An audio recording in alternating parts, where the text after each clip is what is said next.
better ways to deal with a narcissist is not to respond, or do we know if we should respond a little? And any ideas on that? Because I honestly, I don't know. Absolutely. There's some great resources out there. There is a website called the High Conflict Institute, and it's run by a gentleman named Bill Eddy. He's not a sponsor here. I'm just a big fan. He has a lot of material about how to respond briefly and factually without getting dragged into something, which sometimes you need to respond. We're not talking a lot about kids today, but if you have kids with this person, you're going to have to communicate, and they are going to try to bring the kids into the mix. So learning how to respond and address what's needed without getting pulled in is huge. There is something called the gray rock method, which means basically just not responding at all, or if you do, in the vaguest possible terms. Again, I'm kind of paraphrasing. There's a lot of material out there about both of these. That one is used, again, if you don't have to respond, you don't. If you have to respond, again, you really want to show this person's going to feed off of that energy. You fire something back, they're feeding off of it.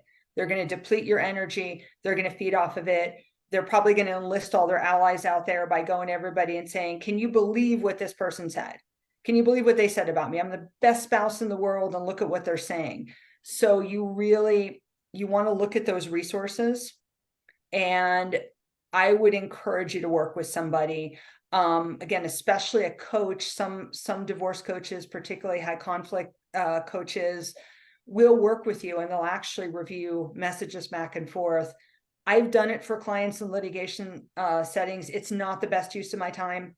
Again, I want to spend your money wisely. You really don't want me reading the messages and fixing them for you. And I would, well-meaning friends and family, they love you, and they love you so much that they may let a dig get in there. So again, good idea to really work on it. Get one of those workbooks, practice it. But yes, definitely have a professional help you with that, and also help you with, those messages are going to be so triggering. So help you with how you're going to deal with it, when you're going to deal with it, what you're going to do after you have to respond or you have to see this person. Because if you have kids, you have to see them. So how am I going to deal with it? Something's going to be said, something is going to be done. How am I going to protect myself? Yeah, and I think role playing could help in that situation, right? Because if somebody's just coming at you, and they just keep, I'm going to say, spewing on you. I mean, for me, my temper would just rise up, right? But it's in that situation, right? You want the best outcome for you. So it may be you need to take that deep breath. You need to say, I'm not responding to that. It has nothing to do with our divorce case. Or I don't have, just say, that's not one of the things we need to discuss. I don't want to hear that. Or maybe it's we agreed we are only talking about the kids, or whatever that is, right? And it's not easy. Definitely, I know it's not going to be easy. No, and put it in writing. Insist on writing. Insist on, either use a program like Our Family Wizard or Talking Parents so that there's a record of it. Keep it to one medium so that they can't just keep pelting you, and absolutely protect yourself, which actually lends into item number 3, which is prevention. And part of prevention is the goal of this person. If they can't defeat you legally, and chances are they can't, because if they're harassing you and delaying, they can't beat you legally. And they know it, because if they could, they'd go into court right away and save you both a ton of money, unless they just truly like messing with people, which is another possibility. But basically, this person is going to want to burn you out financially, burn you out emotionally. So you really, in addition to working with people with a coach, you need to focus. I talk to my clients about well-being and support, and a lot of times they think I'm crazy, but it's a huge part of it. You will burn out. One of the worst things that can happen is to start this process, invest emotional energy, invest financial energy, and just stop because you can't take it anymore. I mean, sometimes that's what you need to do, but you need to be prepared for that, and to know that you can take care of yourself during that process. And also kind of added in there is, what does seeing it through mean? Because it's very easy to get in this battle and think, I don't even know what we're fighting over. I don't know what the end game is. You should always know what that is. You should always know what that goal is, because that's going to keep you focused and centered, and that's going to help you mitigate all the things that are going on. No, and that is a really, really great point, right? The prevention and the protection of yourself and the planning, it really is, what is the goal of this? And we all know that if you're in the middle of the divorce, you want out as fast as possible. That's not necessarily the best thing to do, because you don't want to give away your future. So having that goal is to, right, get what you deserve. 50, I'm not just going to say 50%, right? Whatever that is, or protection for your kids, or whatever that is. But keep that goal in mind.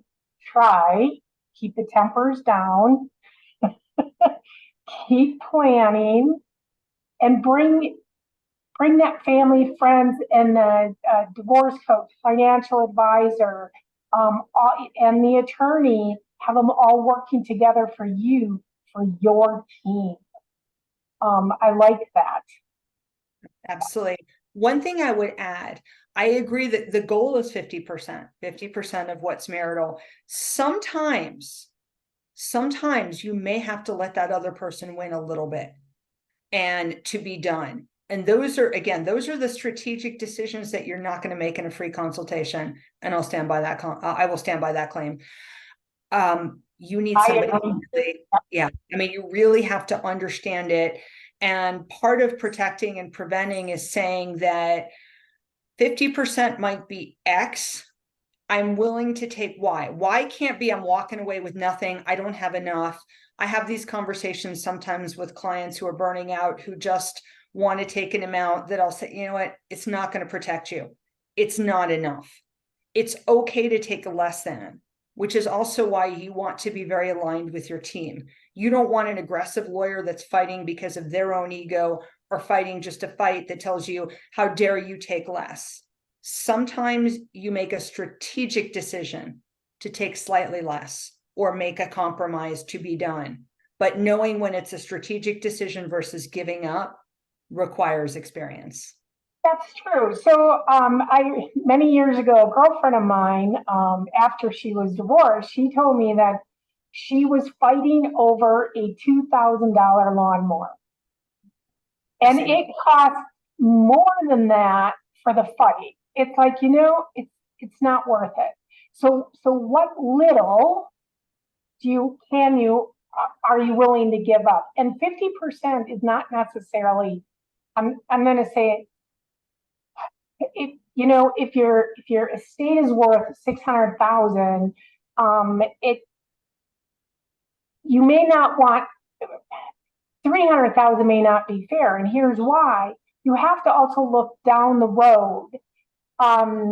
What's taxable? What's non-taxable? Where are you going to get capital gains taxed on? Can you, which in some retirement plans, you cannot get that money right now. It may not start until you're of retirement age and can start taking a distribution then. You have to look at the plan documents and know that. So that's another thing to think about also. Is it now? Is it later? So think about all of these things. And really, I'll tell you, a lot of attorneys are not real sure what's taxable now, what's taxable later, or some of the capital gains. They're not tax experts. And that's okay, right? But that's another reason that you may want that on your team. So this is all, and I'll tell you that narcissist in your life is not going to tell you that. No. Right? So that's another thing on how to plan, protect, and prevent. Right? Yep. Wonderful. Okay.